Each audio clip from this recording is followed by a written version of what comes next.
السلام عليكم ورحمة الله. ازيكم حبايبي؟ عاملين ايه؟ معاكم شيماء السمان من قناة مأكولاتي وحلوياتي. النهاردة هنعمل مع بعض الشيش طاووق بطريقة سهلة جدا، ما فيهاش اي حاجة ولا هنتعب نفسنا في البيت، ولا بهارات ولا ملح ولا اي حاجة. انا هنا هعملها بخلطة كنوز فاين فود. دي خلطة بنجيبها من العطار او من السوبر ماركت، هي جاهزة. يا دوبك بحط عليها 3 معالق زيت او 4 معالق زيت كبار من بتوع الاكل. يلا مع بعض نشوف هنقطع الصدور بتاعتنا ازاي. بصوا حبايبي كده، انا هنا بعملها بالصدور او الوراك. انا النهارده عندي متوفر صدور في البيت، ماشي. لو انتوا لسه هتشتروا قولوا للفرارجي احنا عايزين وراك بتاعت شيش طاووق، هو هيوضبها لكم. انا هنا هجيب معايا الصدور اهي، خدت الحته اللي هي بتبقى في الصدر من هنا اهي، وهعملها ايه على 2. وهاجي بقى امسك بقيه الصدر كده، هقطعه على صوابع طويله.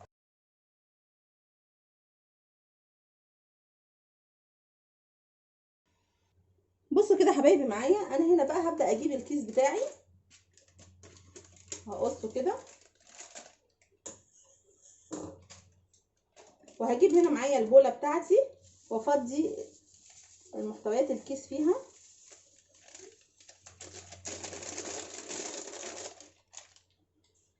وهجيب الزيت واحطه على خلطة الشيش بتاعت فاين فودز، واقلبهم كويس في بعض. اقلبهم وارجع لكم تاني.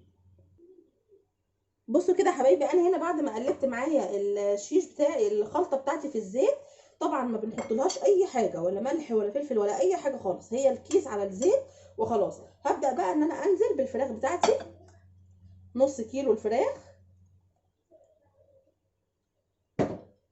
وهقلبها.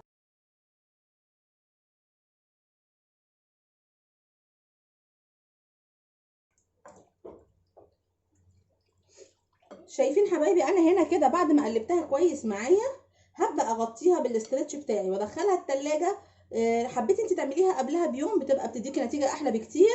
مستعجله عليها، حطيها في التلاجة من ساعه لساعتين، وبعد كده هنخرج مع بعض اوريكم نعملها ازاي. طبعا الطريقه دي ولا اسهل من كده. هدخلها التلاجة وبعد ما اخرجها هوريها لكم. بصوا بقى معايا كده حبايبي، انا هنا بعد ما طلعت الشيش بتاعي من التلاجة، انا بقى هحتاج مكعبات فلفل، دواير طماطم، مكعبات بصل، وطبعا هحتاج السياهه بتاعت الشيش بتاعتي دي اهي.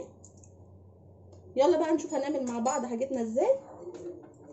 انا النهارده مش هنعمله على الشوايه من فوق البوتاجاز، احنا هنعمله في الفرن، هنحطه ونسيبه لما يستوي.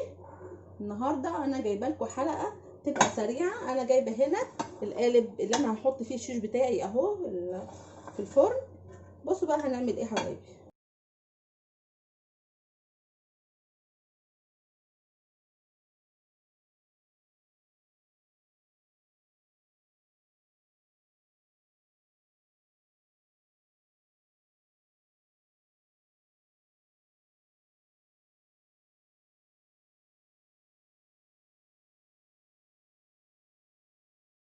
اهي بالطريقه دي كده حبايبي. انا هخلص الكميه بتاعتي وارجع لكم تاني. بصوا كده حبايبي، انا هنا خلاص خلصت اهي الكميه بتاعتي. خلوا بالكم من حاجه، ان انا مش حاطه عصيان الشيش بتاعتي في الصينيه من تحت، انا حطاها اهي على القالب بتاعي او الصينيه بتاعتي. تحطيها كده من فوق، ما تكونش من تحت عشان ما تتحرقش منك. هاجي بقى هنا الباقي بقى الصوص بتاعك اهو، حبه صغننين اجي ارشهم كده عليه.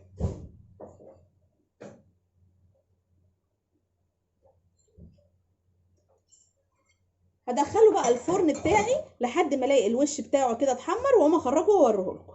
وبكده حبايبي نكون خلصنا مع بعض النهارده الشيش بتاعنا. دوقوه، هيعجبكم جدا، وطريقه سهله وما فيهاش اي حاجه تتعبكم، ما بنحطش اي حاجه زي ما انا ما وريتكم. وبالف هنا وشفا عليكم. لو عجبكم فيديو النهارده اعملوا لي لايك واشتراك في القناه وفعلوا الجرس علشان فيديوهاتي توصل لكم اول باول. مع السلامه.